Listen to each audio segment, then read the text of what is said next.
Hi there, and welcome to episode 15 of the Unnamed Real Estate Podcast. You notice got a new look going on right now. I've been working on getting a nice little graphic to get going on everything, and I got myself some bumper music, and I'm feeling very professional over here.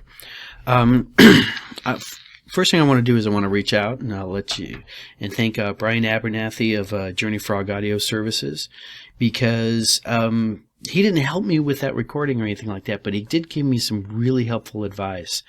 I've been wanting to come with bumper music, and I found a song, and it's one that's been rattling around in my head. It's an old folk song called Ticky, Tacky Houses. And the first time I heard this was at a folk festival, and I died laughing. It's not a very pro-housing and pro-real estate song. It's for those of you guys who know it, for those who don't, it was written by a lady, and I should have written her name down, who is going down I-5 or something in California, looking at these huge subdivisions going in of all these little houses, and they all looked exactly the same. And there's one red one and one blue one and this and that and the other thing. And she's just bemoaning that life and that lifestyle. And I like the song. I like it a lot. And every once in a while when I'm out in what I call the big beige suburbs and stuff, where it's just one beige house after another, I get that song stuck in my head.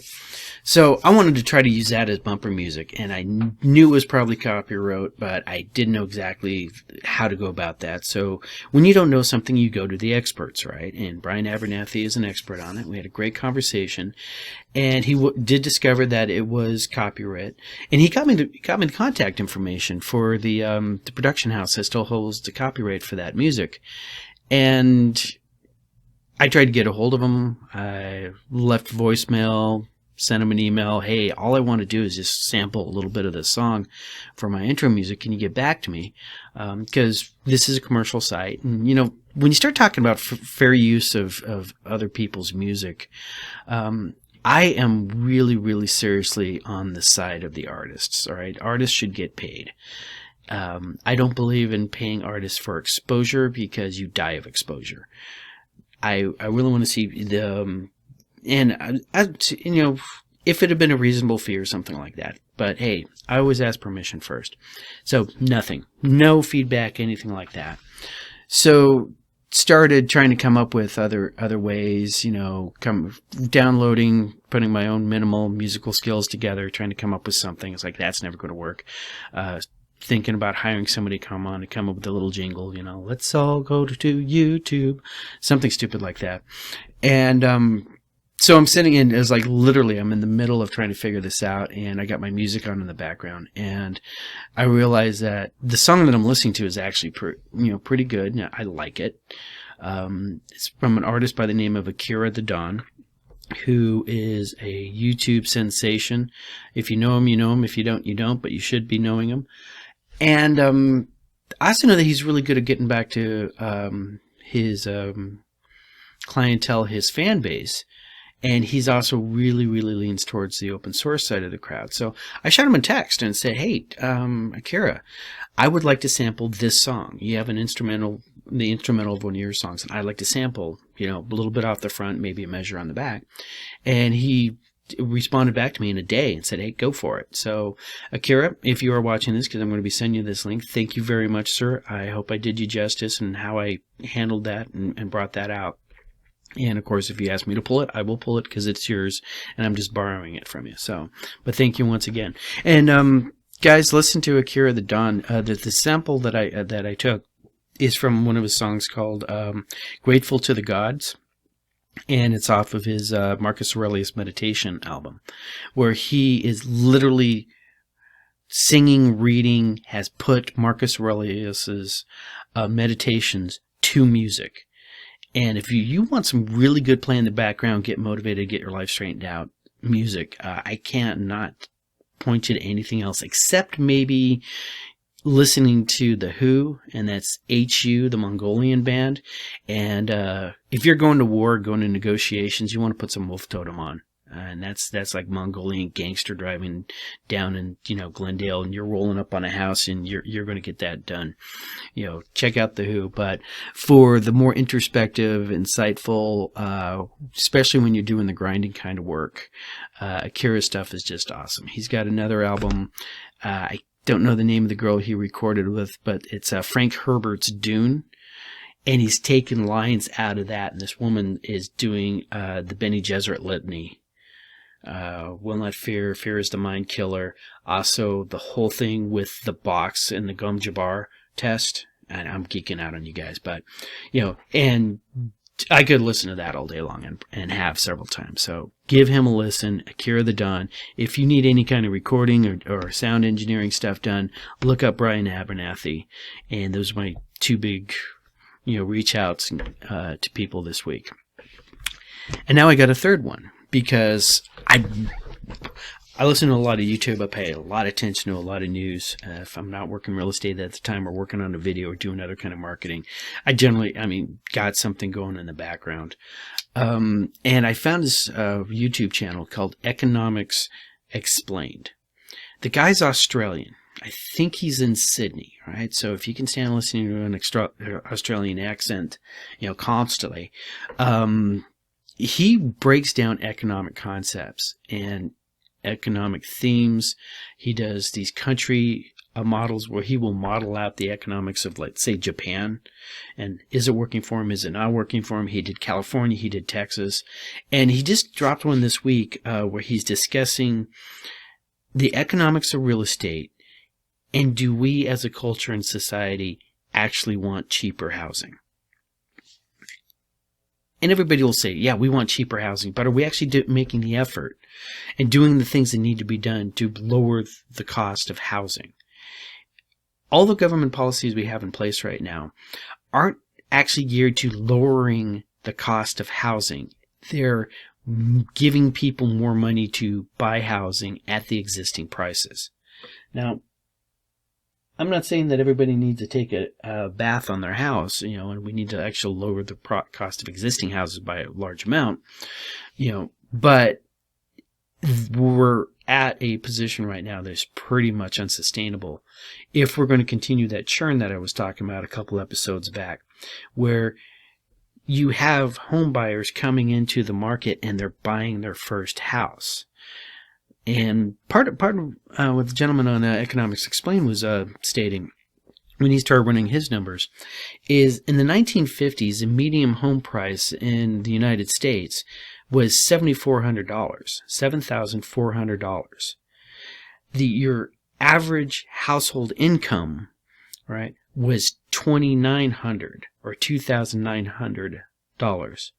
Generally, that was a single income family, but that's 2.5. Your home price is 2.5 times household income. Right, good way to think of it that way. It's 2.5 times household income, and you could afford to buy a house. And your average house back then was a 1,400 square foot. I know that because I just did some MLS searching, pulling up, all houses that are active that were built in the 1950s, averaging them out, and they all drop right around 1,400. But that made housing very, very affordable. In fact, one of the side notes he has is that your average new car at the time was $2,000. So for the price of 3 or 4 cars, you could buy a house. Unless you're driving a really high-end Mercedes or a really high-end vehicle right now, you really can't say that, 3 cars are going to get you a house in today's market. And this is only a recent change, right? Take 20 years after that, 1950s and the 1970s, all right? Houses have gone up. They've gone up to a median of 17,000, right? So that's a substantial little jump, but it's on line with the inflation growth of 20 years of inflation. So we're not seeing that big spike and that big difference between incomes going up and housing going up at the same time. They're pretty much lockstep with each other. Because in the 1970s, your median household income was $8,700. That's actually right around 2 times. So if you think about it, the house to household income difference actually went down. Houses got cheaper in proportion with the household income at the time into the 70s. And then things started breaking loose. And one of the things that he touches on this is, at this point, smart people decided that instead of your local bank holding your mortgage, people would buy that mortgage. And this is actually where FHA comes in, and Fannie Mae and Freddie Mac. And I don't know when those two organizations got started, but FHA loans were designed to get first-time home buyers who could not save up the first amount, their first deposit, a secured loan, so normal people who did not have a chance to buy a house could actually afford a house, right? Because we've established as a strategic goal of the United States is that we think home ownership is a good thing. And we try to support that. FHA is one of the ways they support that. The VA loan is one of the ways to support that, is to get people owning homes. And the reason why we support people owning homes is because it provides stability for them. It provides stability for their kids. You're not transferring kids from school district to school district or from school to school, chasing the rents that you can afford. It stabilizes neighborhoods because people take care of their houses, their own houses that they own, more than places that they rent. And it's considered a general across-the-board good thing. So you have FHA. Well, we still have enough people at home. So now we come up with Fannie Mae and Freddie Mac. And what these organizations do is that they purchase, right? Your local bank loans you the money to buy the house. Fannie Mae and Freddie Mac comes in and buys the loan and puts it in their portfolio.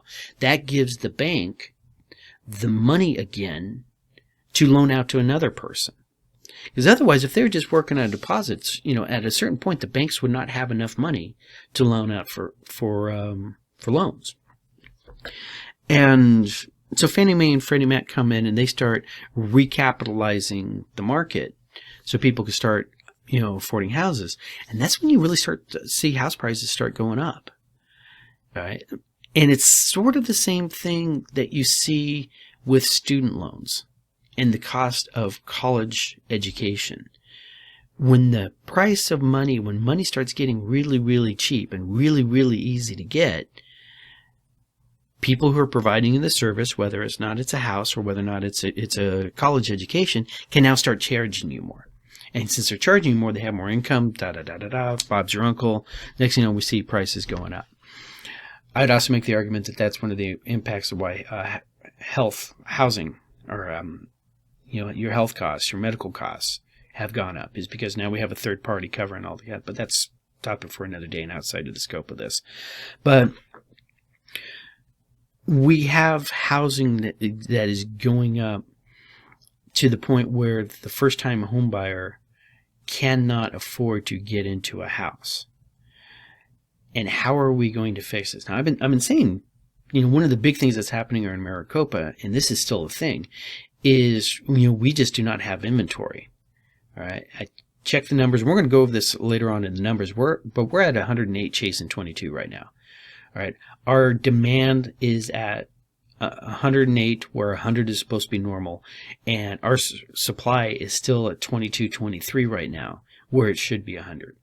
So we still have greater than average demand, with much, much less than average supply. And that is driving up the prices across the board. But then on the flip side, if you can get a lender to loan you the money and you have a down payment, let's say you do have the $20,000 or the $25,000, you decide to take a loan against your 401k to pull that out, which is something I never advise people to do, although they do it anyways, or mom and dad gift you a amount of money, you can now out there get a loan, get it appraised, and now go over whatever it was going to appraise for. And that's why you've seen a lot of these bidding wars kicking in, is because money is so easy to get. And a lot of that has to do with our interest rates being really super low. We're going to cover that more in the numbers section over here that I recorded yesterday. But with as many buyers as we have out there looking right now, with all of this extra money, and our continuing, our new administration is floating a plan right now out there to give people $25,000 for first-time homebuyers to buy a new house. There are going to be conditions on that, all right? You have to fit into a very narrow little category to get $25,000. But that's not a tax rebate like Obama did back in the day, where you're going to get you could write $8,000 of your purchase costs off on your taxes. This is straight cash at escrow closing.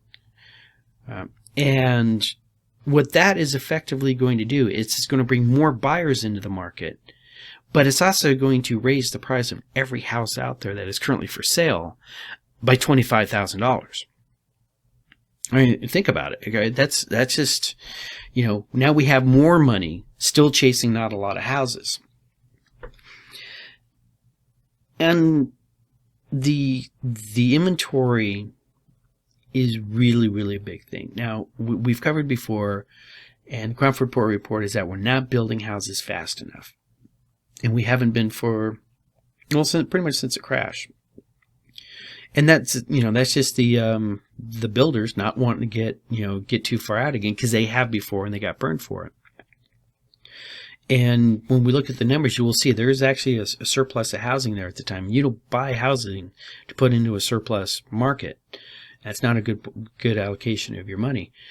But right now, we have that deficit already sitting out there, and of houses that should have been built that have not been built. We followed with builders today are trying to build because we have a deficit.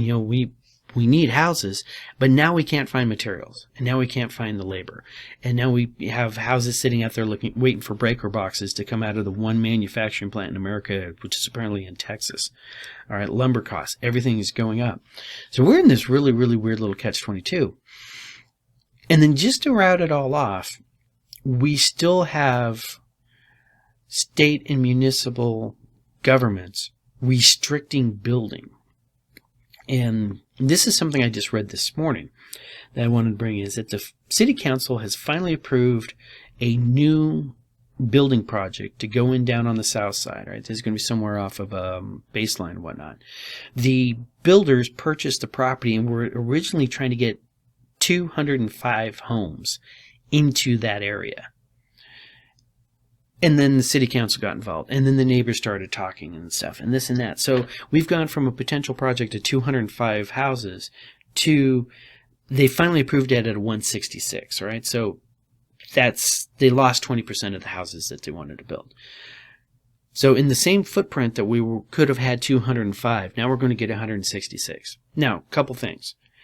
There's a lot more green space. The houses aren't as dense packed in there. All sorts of, what I call quality of life issues. Those 166 houses are going to be more desirable than the 205 as originally planned. And I'll give you that. But that's still 39 households, 39 families who could have been housed. So how do we square that circle? All right, because this is what happens when you start getting that NIMBY attitude coming in. California is legendary for this, is that you go in there and you get your house and you're happy in your house. You just moved in, and the first thing you do is you go down to the city council and you try to get the field behind you declared a wetlands, because you don't want houses going in behind you. You want that beautiful view of the Sierra Nevadas and stuff. And this is a common thing. The same people down there, and I don't know this for sure, but I'm pretty sure, that the same neighbors who are showing up to the city council to first probably try to stop that building project from going in and then try to modify it, they're concerned about stuff like, well, do we really want more traffic on this street? Right? Do we want to make sure that we're not looking at ugly project houses, but instead pretty houses? They have a vested interest in making sure that their neighborhood develops in a certain way. And the cities are not interested in having low-income housing going into their city. Right? Low-income housing equals a lower tax base. You would rather have that fifth-acre lot or that quarter-acre lot have a $500,000 house on it than a $250,000 starter home. All right, that affects your tax base. And cities, for as much as that they, are going out there and they're saying, okay, we want to work on this, we want to work on this, we want more housing, they're not taking the needed steps out there to actually get doors put up. All right.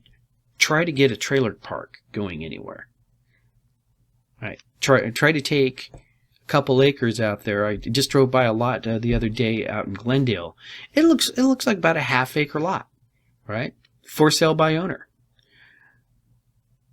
Half-acre lot, I could probably easily put 4 double-wide manufactured homes on there. No garages, parking spaces, no yards, but they would fit in there. I don't think Glendale would let me do that.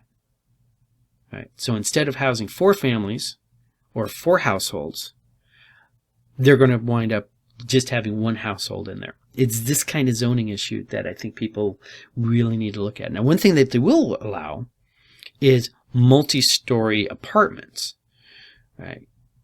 But that's not a house. That's an apartment. And I'm talking home ownership here, because the home ownership is more beneficial to the individual household than renting is. All right? I say this thing a million times, and I'm going to say it again. You're always going to wind up paying a mortgage. It says either you're paying your mortgage or you're paying your landlord's mortgage. And paying paying your landlord's mortgage when you're in one of those, 4-story high, made out of wood apartment complexes for like you and your partner, or maybe it's just you, doesn't benefit you in the long run as being able to have a small 2-bedroom, 1-bath, 2-bedroom, 2-bath starter home that you start earning equity on, and the appreciation. All right, let's look at how much your housing has appreciated just this year. If you had bought a 2-bedroom house, a year ago for $200,000, that $200,000 is now be worth about $36 at the 18% they keep talking about. Right? That's $36,000 worth of equity in your, on your side of the ledger, because the American home is, for most Americans, the number one source and holder of their personal wealth. It's not stocks. It's not the bank account. It's not the artwork. It's not whatever. It's the equity that they have in their house. And we're really doing first-time homebuyers an injustice by not allowing them to start getting on that equity train, by pricing them out of the market, by restricting the product that first-time home buyers can get into.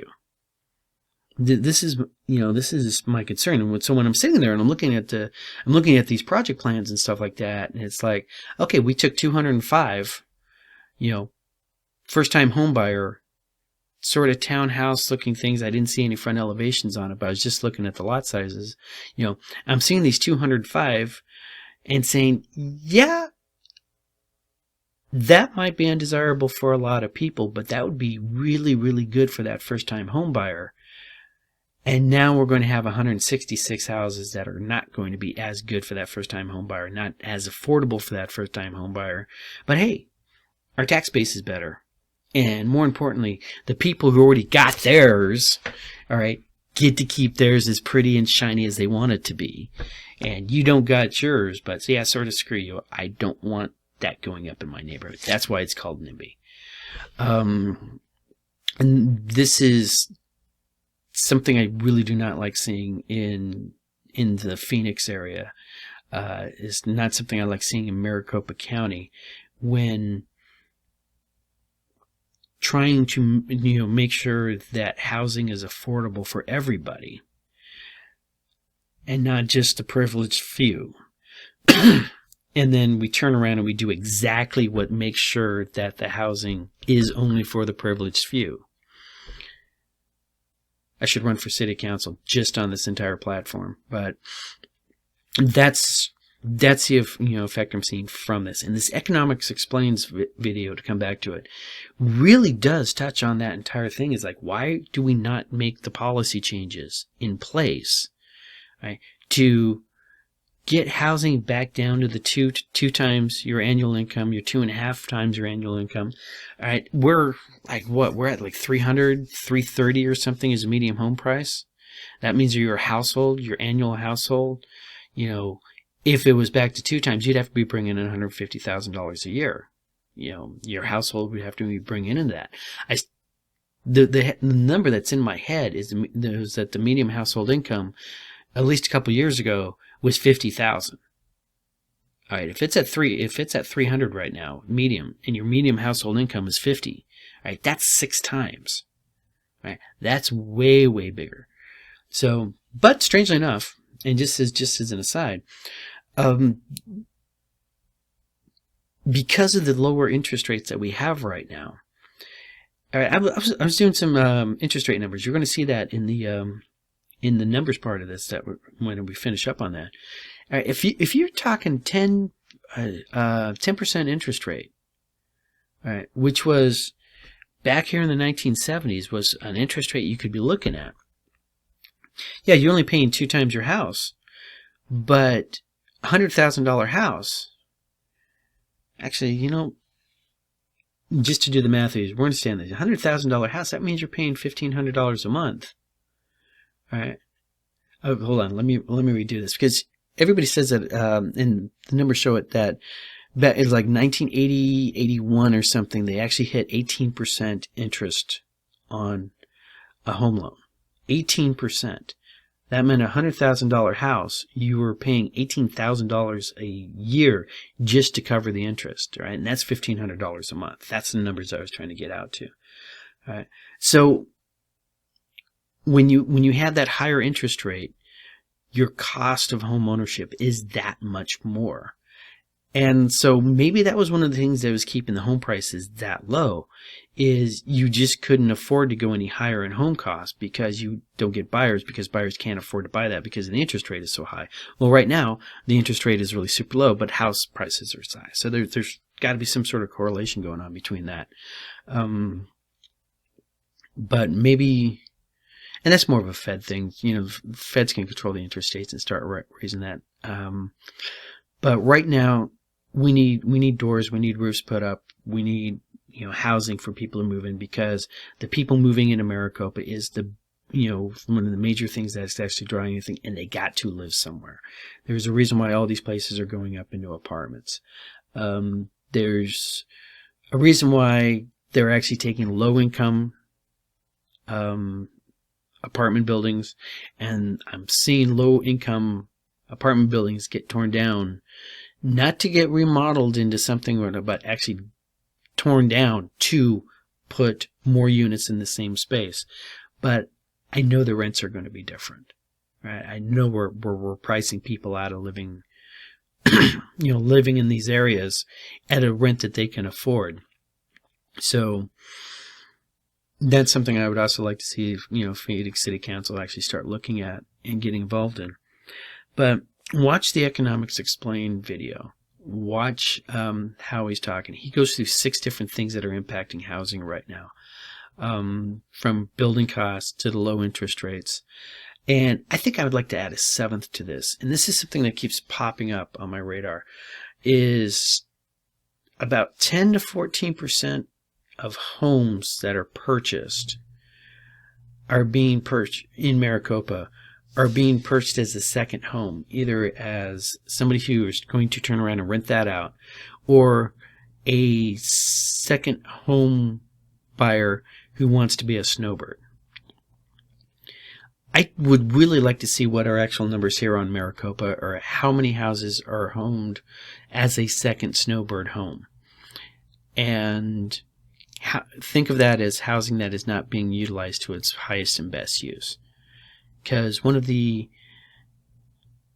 benefits, one of the things that a house provides, the thing that a house provides, is shelter for a household.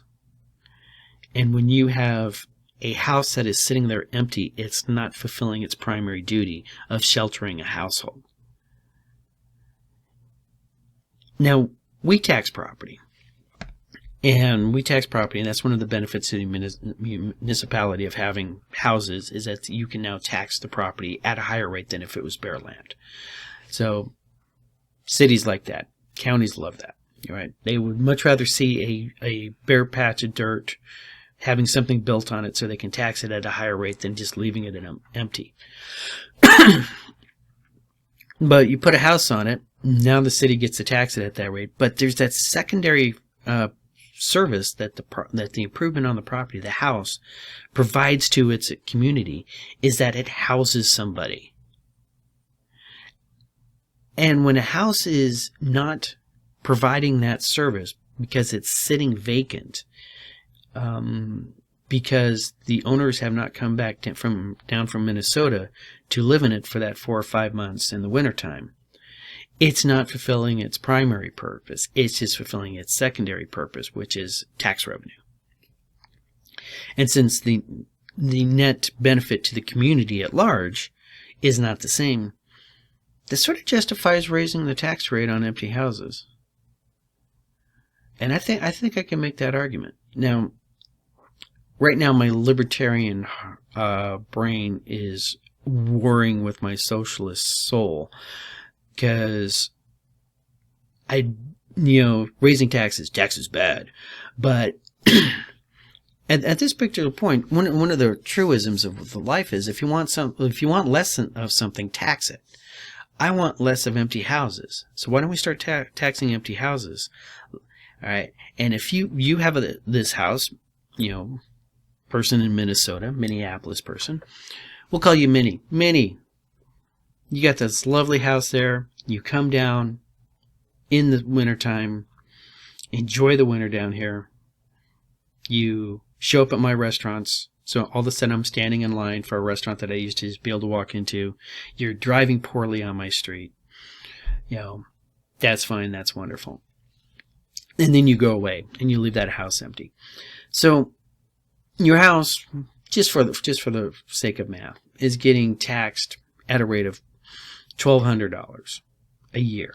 That's how much your taxes are to have that house. But you're only living in it for 5 months out of the year. So what happens if we turned around and we said, okay, if a house is unoccupied, we're going to tax that at 10 times the normal rate, because it's just sitting there unoccupied and it's not fulfilling its primary service to the community, which is housing somebody. It's just occupying space. Let's tax that at a rate. You can still have it, all right? But instead of $1,200 for the year, which is $100 a month, we're going to tax it at $12,000 a year. So it's going to be $1,000 a month for every month that you're not living in it. Now we're going to have to come in with a little bit buffer, going, okay, you move, right? You need to sell the house to move. Be really, really great when all those banks, had all these empty houses and they just bought it, or they got it at foreclosure and they left it empty. Man, if you turn around and if those banks, if it was costing them $1,000 a month just to have that property sitting there on the lot, yeah, you would have seen those people turn those houses over a lot quicker. But just a thought. I mean, I can't come up with any other way to try to get these second homes and these unoccupied homes back into the churn so homeowners can actually buy them. But that's something that's what my mind's been working on this week, is especially after watching the Economic Explained thing, is like, when you're dealing with a lack of inventory for home buyers, we try to get inventory out there, but the builders are building them pretty much as fast as they can. It sucks when a builder is actually trying to build houses as fast as they can and as many of them they can, and then the city decides to come in and say, no, you're building less, and you're building them more expensive. And because you're building them more expensive, yeah, first-time home buyers have a harder chance of getting into it, but hey, yay team. Tax base, winning. So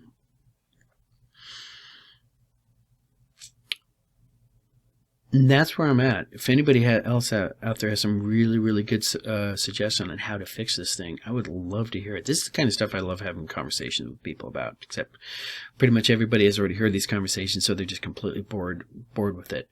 But watch the economics. So far what we've come out to is that, hey, Akira the Don, take a, I'm going to put his link in the show notes below. I'll even throw Tacky houses in there. I'll find a copy of that and throw that in the show notes. But I think from a professionalism standpoint, yeah, Akira is probably the best way to go through it. I'll put a link into Brian Abernethy and Journey Frog Audio Services, so you know what I'm talking about there. I'll put a link in there for the Economics Explained, so you can see, where I got this little rant from. And we're going to finish up with the numbers and everything like that. So thank you very much for watching this part. We'll get to the next part. And here's the numbers for the morning of May 12th, 2021. Our actives are up to 4403. This is actually down 101 from last week, but remember last week I had that my parents in, so I missed a day, and so I'm a little bit fuzzy on whether or not, but it is definitely up from the week before that, so I'm calling this an up. 4403 for at the actives. Our under contract looking for backups are at 1260. That's down 95.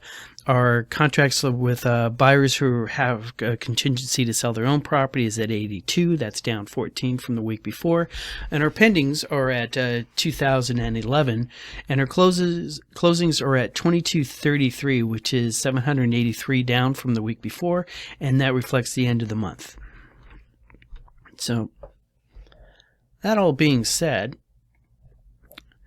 I've been messing around with the Cromford report here, and I just wanted to make a little amendment to the end of this, our numbers, and to let you know that our Cromford report numbers for the end of April shows a demand index of 108 with a supply index of 22.8. So we have 108 buyers out there looking at 23 houses.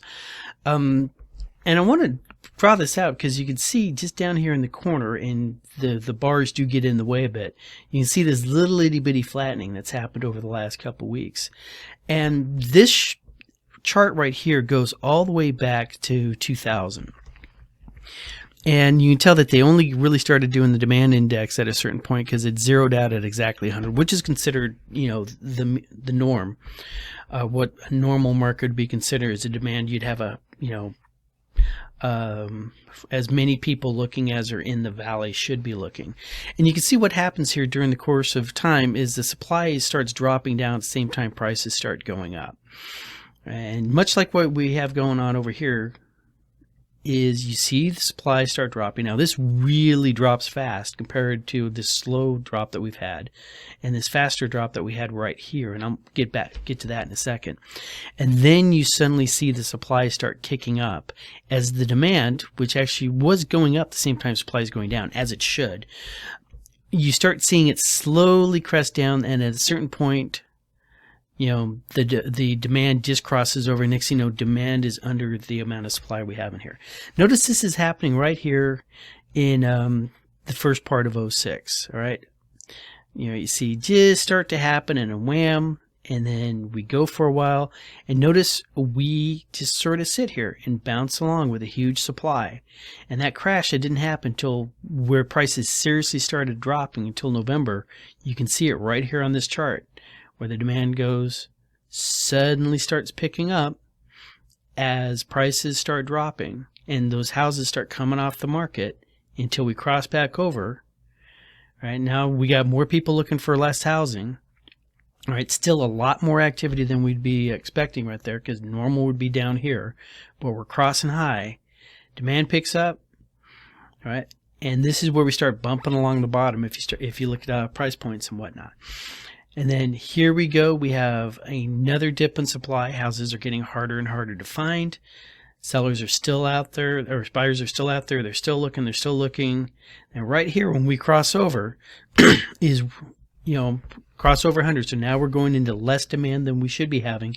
You start seeing supply pick back up. Now notice we never see supply cross back over the 100 mark since July of 2011. This is that deficit of housing, which is currently drawing up prices. And it just keeps getting worse, but here we go. Little change we're starting to see. That might be us turning the corner, because as you can see here, demand starts dropping off real quick. Now, there's this huge spike. All right, that's happening right here in May and June. Well, what was going on during there? All right, what happened between there and there? That's when the COVID lockdown started to happen. That's when we start seeing all those properties start coming back on the market. The iBuyers are breaking contracts. Those houses are showing up on the market through traditional listings. All right, but we have the little COVID bump right here. Normally we would have been like that, and then we suddenly spike through and go up to here where we top out right here in December 20. So looking at this, I started wondering exactly how much does interest affect this, the interest rate they're charging you. So I pulled up another chart, and it's this one right here. And as you can see, this is the interest rate. This is your average fixed income, is reported, nationwide. All right, and this is just for going back for 5 years. So you can see we're coming in, we're in the fives, we go down into the threes. Here's their lowest point right here. November 2012, November into December 2012, we hit 3.32%. Let's go back to that first chart. All right, what's going on in that time? December 2012, December. All of a sudden we see a little peak right there. That's what happens when that interest rates drop. You start seeing more people, more demand, more people are able to afford a house. And we see that start popping up. What happens after that point right there? Boom. There's that huge jump. We go all the way from 3.4 to 4.4 in the course of 2 months. It goes up a full percentage point in the course of 2 months. And what do we see on the other side? Well, that's what happens when that happens. Boom. All of a sudden, less people are interested. So when we come back and we figure out, well, what's just happening right here, I want you to look at this point right here. That's December 2020. What do you think the interest rate's going to be? Well, in December 2020, we hit the all-time low on this chart of 2.67. December was a really great time to be buying a house because the money was the cheapest you could ever get it. And if you want to know historically what interest rates are like, this chart goes back. And this is the 5-year chart. All right, there's that December 2020. All right, this is actually not covering what's going on. All right. And here's the 10-year chart. There's that December 2020 again. Oops, there's a little spike. Just in time for Ray to refinance. Now it's coming back down. All right. And let's go to the 20-year. Now look at this. Look at the difference between what happened in the last 10 years, which almost sort of kind of looks normal, except for this little bump that, dip down that we've had that stirred all the craziness that we got going on. And what was going on in the 20 years, where it's this general decline. We're seeing these things coming down. Here's the last 30 years, big decline coming down. And this is the one that's going to blow your mind. This is the 50-year chart. This chart starts here, goes back 50 years, right? First number on here is April 1971. If I can get that okay, let's go with May 1971. It's at 7.46%. I am 4 months old in May of 1971. The interest rates back then were 7.46. Any Generation X or below or younger, all right, who thinks that the rates are high when they hit the fours needs to look at this chart, because during the 70s, it's sitting there right about the 8s, and right about, January 1977, it starts going up, peaks a little bit right here, right, at 16% interest, and hits the full peak right here at 18.44. What an 18% interest rate means to a buyer of a home at that time period means that if you were buying a $100,000 house, a $100,000 house is going to be costing you $18,000 a year just in interest payments, or $1,500 a month just to cover your interest payments, and that's before you even start touching the principal. And then it drops off really quick. Now, we had a recession going on. We had a whole bunch of stuff going on back then. Everybody thought we were going to get into war with the Russians, but the interest rate started to come down at that point. And there's people out there who will argue that the reason why interest rates got spiked up that high is because they're trying to get money out of the economy and arrest inflation. Apparently, I wasn't really paying attention at the time, but apparently the 70s was weird times. We had gas lines, we had interest rates doing funny things, we had inflation starting to go through the roof, and there was apparently a war in the Middle East. So unlike today where we have, gas lines, inflation going through the roof, and a war in the Middle East, this one's completely different. All right. So pay no attention to your history books. So that little editorial aside, here we go. You start seeing the rates starting to come down, and then we're here in the tens. So I graduated high school in 89. I can't remember if it was May or if it was April, but 11%, 10%. All right. If I'd gone over to Hill Air Force Base, got myself a union contractor job, been ready to buy in 4 or 5 years, my first house, I would have been paying in the 9% interest rate. So going back to our $100,000 house, 9%, that means $9,000 a year is just going straight into that. And we start seeing the numbers come down, and they've just been trending lower and lower with little statistical spikes, little bumps. All right. I remember right about here, oh my God, we're almost at 5% again. And you can sit there as you start breaking this down, especially over the last 10 years. All right. When you're sitting back there in 2016 going, oh my God, 3.5%, that's practically free money. When you're back here, in November of 2012, 3 1/3, that's practically free money, and there's a lot of inventory on the market, and everything was really slow. These low rates brought buyers in to buy the surplus properties that we have. And this is how your interest rates affect. So going back to the Cromford report, just to finish it all up, this is where we're at right now. All right. This is COVID. This is a COVID impact. This is the interest rates going very, very low through December. This is the interest rates starting to tighten.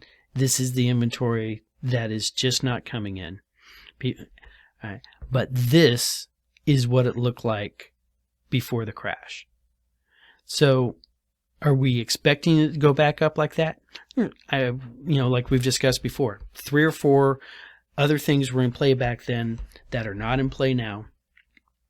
And even if we do start seeing this correction, notice every time you see the correction and things start going and you start actually looking like you might go into a buyer's market, you still have a lot of lead time before you see that kick in. Remember, this started May 5th, didn't cross over until December 5th. All right, that's a 7-month window in there where you start seeing. So if you start seeing this happening to the supply line, all right, because demand's starting to fall, and demand just came off because of that interest rate issue we got going on. When we start seeing that, when we see our demand index drop below 100, you're going to start seeing the supply come up, and then we're going to start seeing more, market getting more reasonable, more the way it's supposed to be. So, and I'm doing this because I haven't done it in the last 2 weeks, and people are always asking, are we in a market, or are we still in the seller's market? Yes, we're still in the seller's market. As long as you have this much of a gap, you're in a seller's market. This was a buyer's market. This was a buyer's market. This was a seller's market. All right. This was a seller's market. All right. Was it as hot as it has been right there? No, not really. This housing was going up as fast. That's why we always want to keep tracking it. Actually, this part right here, housing was going up that fast. It was why we always track these things. But remember, this is what demand has been traditionally, very normally. And I'm calling all of this thing that's happened in the last 6 months, this is pure COVID and interest rate right now. This is people suddenly realizing they don't want to live with mom and dad anymore. This is people who are suddenly realizing they don't want to live with their spouse anymore. This is people who are suddenly realizing we do need a bigger house because the new normal is we all work from home. So now I need an actual dedicated office space. That coupled with, literally You hear this a lot, but this is an historically low interest rate period. All right, at least going back from my lifetime, and possibly most of you people are listening to. This is the lowest interest rates, people are going to see. Is it going to go lower? Don't know. If they actually get to the point where they're printing money and just throwing it out of helicopters, interest rates might get lower than that. But with all the inflation numbers that we're starting to see, all the commodity pricing spiking and stuff like that, they're going to have to start arresting this real quick. They got to come up with some way to get inflation under control, because you do not want to be loaning money out under the inflation rate. And you want to be borrowing money under the inflation rate. I mean, if you can lock in a 3%, loan, and inflation goes up to 3.5, the money that you're paying on your interest is actually cheaper than it will be the next month. So that's more of a financial conversation, and there's a lot of really, really great financial videos out there that you can track. But this is what I wanted to call up for the numbers. So thank you guys very much for watching for this week, and I hope you like the new look and the new soundtrack.